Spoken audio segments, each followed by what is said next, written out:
Once upon a time, when Mom and Dad were children and used to go sledding and jumping rope, all fairy tales were full of kindness, and lanterns were magical. We live in a magical land. Let's see it together, it's grand. Let's start an adventure today. Our lantern will show us the way. Magic Lantern.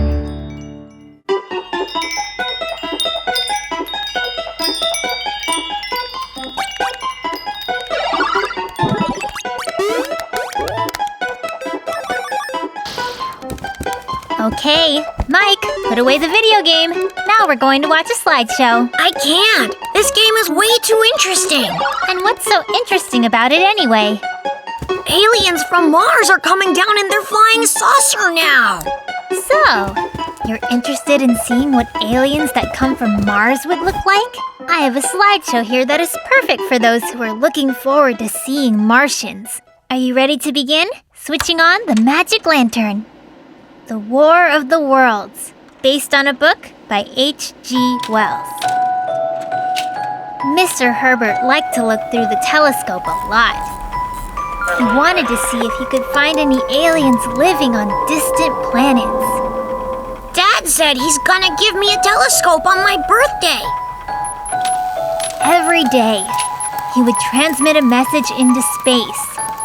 Beep, beep, beep, beep, beep, beep, which meant, "Dear aliens, please come here and join me for a cup of tea with milk and biscuits." What if the tea didn't have milk? I don't like milk. One day, Herbert noticed some flashes on the surface of Mars. The Martians probably got the invitation I sent them, he thought. All right, way to go, Kate. You finally found a good slideshow. Okay, let's see some more. Herbert put the kettle on the stove and hurried out. Soon, he saw a meteorite falling from the sky. It's not a meteorite, it's their flying saucer. A door opened inside the meteorite. It's a spacecraft, guessed Herbert. I told you, didn't I? Okay, you Martians, it's time to show yourselves. Tentacles appeared to come out from inside the spacecraft. And soon, a Martian came wandering out. Is that a Martian? What about the little green men? Welcome! The tea is already on the stove, Herbert was going to say, but the Martian looked at Herbert, took a sniff, and licked his lips like a predator. Actually, I don't think I like him. But he definitely likes you, how you taste. The Martian seemed to be preparing to eat Herbert. He got ready to jump and opened his mouth, showing his teeth. He got confused, that's all. He was invited to have some tea, not to eat a whole dinner. I think I'll have to hold off on the tea for now, thought Herbert, and then started running.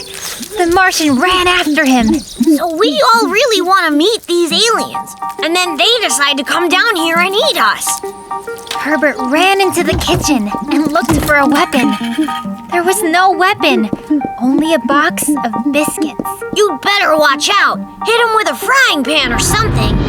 The scary head of the Martian showed up in the window. Herbert grabbed the box of biscuits and threw it directly into the monster's mouth. I hope they make him sick to his stomach. The Martian got angry. Then he was surprised, and he cheered right up. The biscuits turned out to be very delicious, even more delicious than Mr. Herbert. Phew, safe. Mr. Herbert was also happy that everything turned out to be so good that he offered the Martian a cup of tea with milk. He shouldn't offer him such a disgusting drink, or he'll make the Martian angry. While having the third cup, the Martian and Herbert became friends. Sure they did.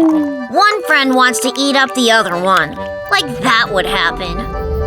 Herbert asked the Martian to go back home and gave him 3 boxes of biscuits for his journey. The Martian happily agreed. I would have given him more than that.